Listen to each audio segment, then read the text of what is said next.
Y continuamos con este seminario de marketing y comunicación política que organiza El Cronista y Apertura. Y les decía que tengo el gusto de poder moderar este panel con presencias que realmente para mí son muy importantes porque tienen que ver con gente que entiende y mucho de la comunicación política. Y me refiero principalmente a los dos invitados que vamos a tener, uno presencial y el otro de manera virtual. Y ya estamos comenzándolo con el saludo a la querida Sheila Bilker, que es directora de la consultora 3.0. Sheila, gracias por estar con nosotros hoy. Un placer, muy agradecida al cronista, placer estar acá. Y también vamos a tener, conectado virtualmente, a Carlos Fara, un especialista en comunicación política, en campañas políticas. Creo que tiene más de un centenar. Carlos, ¿cómo te va? Contame. Sí, como 180. ¿Qué tal? Buenas tardes. Un placer la invitación y un placer estar junto con Sheila. No, el placer es nuestro y la idea es que podamos hablar un poco de comunicación política, de este momento que estamos atravesando, tan particular para la Argentina, Sheila, ¿no? Porque, a ver, estamos a menos de un año de empezar a pasar por las urnas. Quizás en algunas provincias a mucho menos tiempo, ¿no? Vaya uno a saber si en marzo o en abril ya no tenemos elecciones. Y en un momento en el cual el país tiene un triunvirato casi gobernando, ¿no? Te quiero preguntar a vos cómo estás viendo ese escenario con un presidente con menos presencia que la que probablemente tuviera en otras circunstancias, con una vicepresidenta más ocupada en sus temas judiciales y con un ministro de Economía asumiendo quizás más el rol hacia la sociedad como representante del gobierno, ¿no? Y como gestor, ¿no? Creo que... Mira, a mí me da la impresión de que este fue un gobierno que desde que asumió siempre estuvo entre signos de interrogación quién concentraba el poder, ¿no? O sea, ¿quién manda? ¿Quién decide? ¿Quién toma las decisiones?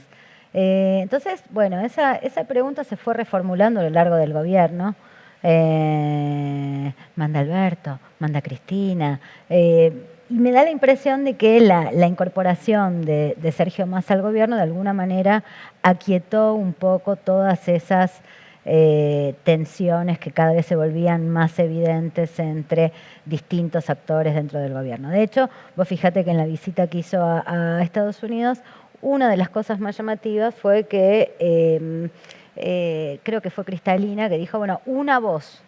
Hablar con una voz para Argentina, ¿no? La idea de una voz, de alguna manera, te hace referencia a esa idea de, bueno, lograr encauzar en una misma dirección todas las miradas políticas. Por supuesto, bueno, yo te diría, es una marca de origen esta dificultad para encontrar una seña clara, una dirección unívoca en un gobierno de coalición que funcionó muy bien electoralmente y en términos de gobierno, bueno, las tensiones estuvieron, pareciera que ahora están aplacadas, pero la amenaza está ahí y bueno, ayer ya vimos estas tensiones y estas diferencias que empiezan a aparecer por tweets, ¿no? Por los tweets, pienso en el tweet de la vicepresidenta respecto de qué hacer con la indigencia, qué hacer con la pobreza. Entonces, bueno, pareciera que que la cosa se encauzó en torno a una dirección más o menos clara, pero la amenaza y las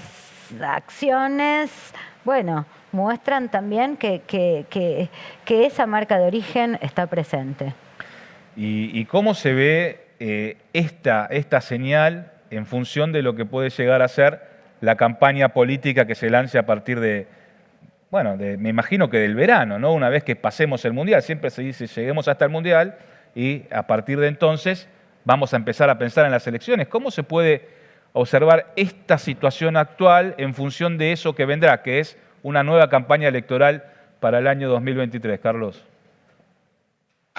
Mira, creo que estamos en una situación un poco, como lo describía Sheila recién, una situación como muy particular. Me parece que la cabeza de la gente está muy tomada por, obviamente, las problemáticas económicas y la falta de perspectivas, digamos, un ámbito de pesimismo muy fuerte. Y desde ese punto de vista, digamos, van sucediéndose como escenas que no forman parte de la campaña electoral estrictamente hablando, porque no sabemos ni los frentes ni los candidatos, pero que sí claramente, digamos, van procesando como los distintos posicionamientos que tienen por lo menos los precandidatos. De manera que yo te diría, sí, efectivamente, un poco tal cual vos decís, nos vamos acercando al Mundial, las fiestas, las vacaciones y a pensar en las elecciones en términos así como muy genéricos, teniendo en cuenta, digamos, que todavía faltan resolver algunas cuestiones, como por ejemplo, si vamos a tener o no primarias, porque Claro. eso va a generar también, digamos, todo un clima particular, particularmente en la oposición, para un electorado que en estas condiciones está como muy resistente a pensar en la política y por lo tanto también debemos tomar con muchas pinzas, ¿no? Con mucha cautela lo que vamos viendo como tendencias hasta acá. Ahora, en materia de comunicación, esa posibilidad de que se caigan las primarias, que aparece cada vez que estamos ante un escenario electoral, depende quién esté a cargo de la gestión y quién esté en la oposición con una visión contraria, ¿no? Que va rotando. El oficialismo quizás más decidido o más pensando en que esas primarias no se realicen y la oposición reclamando más que sí se lleven a cabo porque les ayuda un poco a definir sus candidaturas propias, ¿no? Dentro de las grandes alianzas que hay en el país. Digo, la sociedad, más allá de la preocupación que hay económico, ¿cómo ve ese comportamiento de la dirigencia tan oscilante dependiendo quién es el que esté a cargo de la gestión en cada una de las elecciones que van pasando? Bueno, la sociedad lo ve con fastidio, obviamente, ¿no? Digamos, políticos preocupados por cómo le afectan a ellos las reglas de juego sin pensar en la sociedad, obviamente es lo que termina produciendo ya el año pasado y se ha afirmado la tendencia durante este año, un fastidio con el statu quo político dentro del cual está el oficialismo y también la oposición, y es lo que le ha dado un margen, digamos, un terreno fértil al crecimiento de Milei, ¿no? Digamos, definitivamente, más allá del parámetro ideológico, te diría que desde ese punto de vista la sociedad está, digamos, en demanda de algo nuevo. Por ahora, digamos, algo de ese espacio lo está cumpliendo, como decía Milei, pero tampoco, digamos, es totalmente definitivo, ¿no? Digamos, porque en la medida en la cual todo el debate público tiene que ver con los intereses de la corporación política y no cómo se resuelven los principales temas, termina, digamos, de incrementar este fastidio al cual describíamos.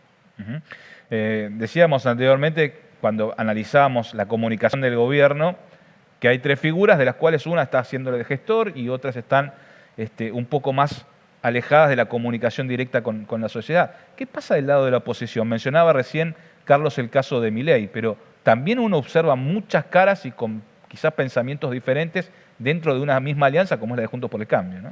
Bueno, el caso de Juntos yo creo que es un caso de estudio porque armar un candidato es algo muy difícil. Carlos te lo puede confirmar, ¿no? Digamos, la emergencia de un candidato es realmente algo muy costoso, muy trabajoso. O sea, componer un líder social de trascendencia nacional realmente es un ejercicio de comunicación y de penetración y de empardamiento anímico con la sociedad fenomenal.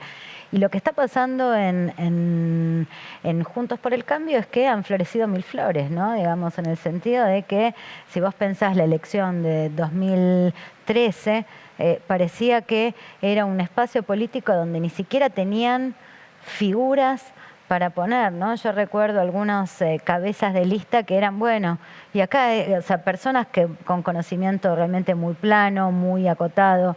Entonces, creo que uno de los principales, por más que represente hoy un problema respecto de cómo se dirima la interna, sí, digamos, es un activo muy importante para un espacio político tener tantas figuras de trascendencia que hoy estén disputando la posibilidad la presidencial, estén disputando la posibilidad de ser precandidato, ¿no? Porque vos fíjate, tenés ahí a Horacio Rodríguez Larreta, Patricia Bullrich, Mauricio Macri, Manes, Morales. O sea, cuando empezás a contar lo que vos vas viendo es que, bueno, es un espacio que ha logrado generar de alguna manera algo así como una renovación más allá de la figura de Mauricio Macri. A lo que en el caso del peronismo, el panperonismo, el Frente de Todos, no sé cómo llamarlo, el kirchnerismo, no ha logrado con mucha claridad. De hecho, la líder indiscutida del espacio sigue siendo Cristina Fernández de Kirchner y hay una gran dificultad para componer figuras de trascendencia más allá, bueno, de la figura de Massa, de la figura de Alberto, o sea, los que hoy están en ejercicio del triunvirato de poder, como decías vos, ¿no? De ese triunvirato. Así que yo creo que, más allá, siempre se mira desde el problema de, bueno, ¿cómo dirimen esta lucha por el liderazgo? ¿Cómo dirimen esta interna de alguna manera? Y nada, pregunta que se intensifica sobre todo por varias razones. Una es por la discusión en torno a las PASO, como hablaban recién con Carlos Fara, y otra, por supuesto, también tiene que ver con el mantenimiento de ese interrogante que se sigue alargando. Vos sabés que cuando hay una incógnita, cuando hay un interrogante, las historias se vuelven más atractivas. Y acá el interrogante es, Macri, ¿será candidato? Esta gran incógnita también es parte de la comunicación o de la disputa a la candidatura, ¿no? ¿Hasta cuándo tiene tiempo Macri para seguir sosteniendo ese interrogante, ¿no? Fíjate que es la campaña del interrogante. Claro. ¿No? ¿Y hasta cuándo tiene tiempo, Carlos? ¿Cómo lo ves?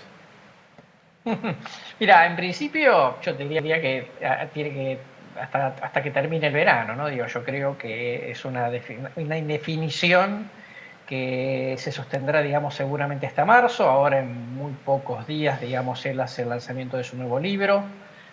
¿Para qué? Y creo que además, teniendo en cuenta ¿Para qué hace el lanzamiento? las condiciones objetivas en donde es una situación, social y económicamente tensa, y lo va a seguir siendo durante mucho tiempo. Que puede terminar bien, pero puede terminar mal. Teniendo en cuenta, que ninguno de los precandidatos tampoco saca tanta diferencia sobre los demás como para que Macri diga, bueno, ya hay un candidato competitivo, por lo tanto, voy a tener presencia, pero nada más. Me parece que con la sumatoria de esos dos factores, creo que va a seguir pensando por lo menos 6 meses más, a mi juicio, si realmente, vale la pena poder competir, y también, en función de qué va a ser el propio Frente de Todos. Yo creo que una posibilidad de que Mauricio Macri se tiente es que si Cristina, por ejemplo, decidiese ser ella candidata a presidenta y viceversa, ¿no? Les voy a hacer una última pregunta a los dos para ver cuál es su visión al respecto. Tiene que ver con la situación social, lo económico y lo político, ¿no? Estamos atravesando días en los cuales vemos manifestaciones en la 9 de julio, aquí en la ciudad de Buenos Aires, el conflicto del neumático que ha dominado la agenda en los últimos días y la participación o no participación del gobierno en cuanto a la resolución de ese conflicto. ¿Qué es más importante a la hora de pensar en la comunicación política cuando tenemos una crisis económica como la que está atravesando el país y desde hace tanto tiempo? Bueno, mira, a ver, Carlos lo decía hace un rato, vos tenés acá un problema de divorcio entre la sociedad y la dirigencia política. Creo que la palabra que usaste, Carlos, fue fastidio, ¿no? Fastidio, sí. Yo te diría, coincido plenamente, fastidio, creo que incluso le subiría el tono al animómetro, ¿no? Al medidor de clima anímico. Sí. Entonces, bueno, esta discusión hoy, no solo intensifica esa distancia, sino que vuelve a la política una especie de circo, ¿no? Donde se pelean entre ellos, a uno le sirve porque puede atacar al otro, el otro le sirve porque puede no hablar de lo importante. Bueno, esta lectura está presente en lo social, está muy presente, forma parte de este enojo, y por supuesto hoy te diría que la gran preocupación es bolsillo, es el tema económico, es inflación, y te diría, ni siquiera la economía general, es inflación. Al mismo tiempo, vos trajiste en tu pregunta como muchas cosas, vos tenés un problema hoy importante de un gobierno que está hackeado por extremos de izquierda, extremos de derecha. Sí. ¿No? Hace poco vimos el ataque a la vida de la vicepresidenta, ahora estamos viendo esta cosa bastante articulada entre la manifestación de Beliboni en la 9 de julio, Partido Obrero, la manifestación de Crespo como líder del conflicto de los neumáticos. Tenés un problema de un gobierno hackeado con gran dificultad para el ejercicio del gobierno, es decir, hay desgobierno, en parte, hay desgobierno, esto también es parte del problema, y con gran dificultad para encarar No porque, a ver, yo coincido con uno de los expositores que hablaba recién, que se suele castigar a la política, pero los políticos también quieren resolver temas. Por supuesto que quieren resolver temas. Sí. Pareciera que no es tan fácil. Entonces, el tema de la amenaza de la inflación, digo, también suma a esta escena de desgobierno, ¿no? O sea, también amenaza con eso que me parece que empieza a ser un problema que cada vez va a ser más visible, ¿no? Carlos. Mira, hay dos cosas. Una es que por este camino de fastidio o algo más que fastidio, vamos claramente a una elección por el menos malo, ¿no? Así, digamos, ¿qué quiero que pase?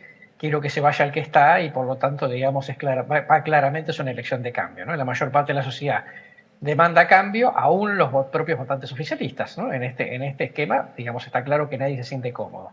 Entonces es muy probable que, como muchas veces nos están diciendo en los últimos días en los estudios, de gente que nos dice, no me importa quién, digamos, no me importa quién gana, lo único que quiero es que se vayan los que están, ¿no? Para una parte del público. Ese es un tema que te lo convierte un clásico de la política contemporánea, la elección del menos malo. Y la otra cuestión, que tiene que ver con lo que decía Sheila recién, que es el hecho de el gran desafío de cómo sintonizar con un estado de ánimo muy complicado, que no es un estado de ánimo, digamos, sencillamente como de bronca y enojo, como pudo haber pasado en el 2001. Es un escenario de mucha incertidumbre, de mucha angustia, de muchos miedos. Y por lo tanto es difícil empatizar, ¿no? Y eso es lo que hace que también parte de la sociedad diga, sí, no me gusta lo que está haciendo el gobierno, pero la oposición la veo como especulando a ver cómo le va mal al gobierno, digamos, para volver. Entonces, me parece que entre la opción del menos malo y la gran dificultad de la sintonía con el estado de ánimo que vayamos a tener en los próximos meses, me parece que ahí está la clave electoral del año que viene. Carlos Fara, Sheila Bilker, muchísimas gracias por acompañarnos hoy y por ayudarnos un poquito a entender el escenario político en el que estamos atravesando por estos años. Muchísimas gracias. Ustedes no se vayan, ya salimos de la política, nos ponemos la camiseta, porque ahora vamos a hablar de comunicación en el mundo del deporte y para ello vamos a traer un especialista en la materia, el querido Claudio De Stefano.